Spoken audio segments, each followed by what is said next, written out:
Halo, kita akan mempelajari tentang kota dan permukiman kota terpadu, infrastruktur dan pelayanan, risiko bencana dan perubahan iklim di perkotaan.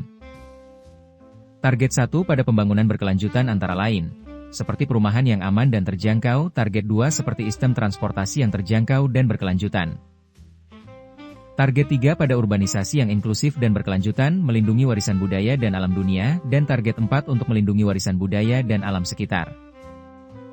Target 5 yaitu mengurangi dampak buruk bencana alam, target 6 mengurangi dampak lingkungan kota, target 7 adalah menyediakan akses ke ruang hijau dan publik yang aman dan inklusif.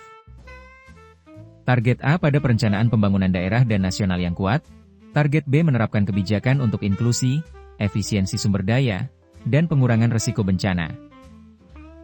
Target C mendukung negara-negara paling terbelakang dalam pembangunan yang berkelanjutan dan tangguh. Saya akan menjelaskan tentang perkotaan dan permukiman. Perkotaan adalah bentuk wilayah dengan batas tertentu yang masyarakatnya di bidang industri, perdagangan, atau bukan pertanian.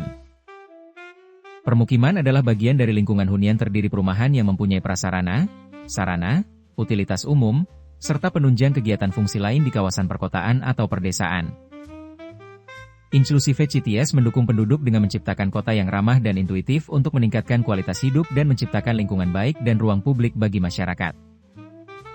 Ada 3 konsep Inclusive Cities, antara lain Economic Inclusion, Social Inclusion, Spatial Inclusion.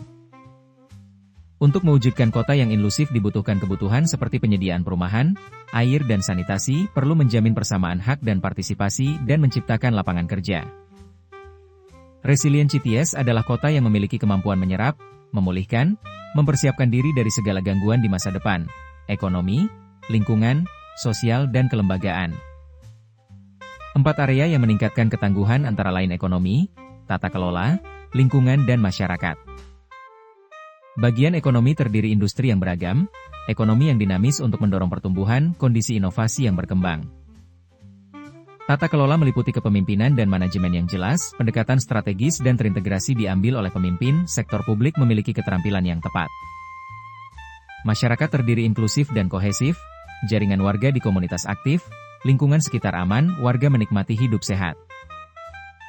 Lingkungan ekosistem sehat dan beragam, infrastruktur dapat memenuhi kebutuhan sumber daya alam yang memadai, dan kebijakan yang koheren terhadap penggunaan lahan.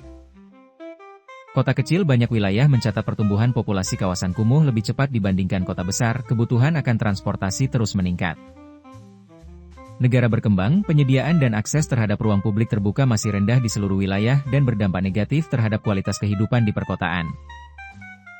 Sejak tahun 2015, semakin banyak pemerintah pusat dan daerah yang melaporkan telah memiliki strategi pengurangan risiko bencana, disaster risk reduction. Akses hunian layak harus dipenuhi.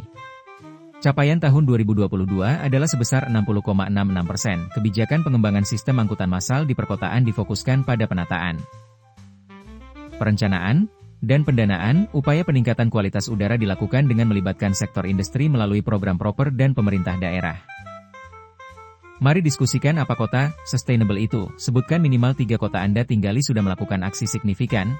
Sebutkan 5 kebijakan keberlanjutan kawasan permukiman dan perkotaan.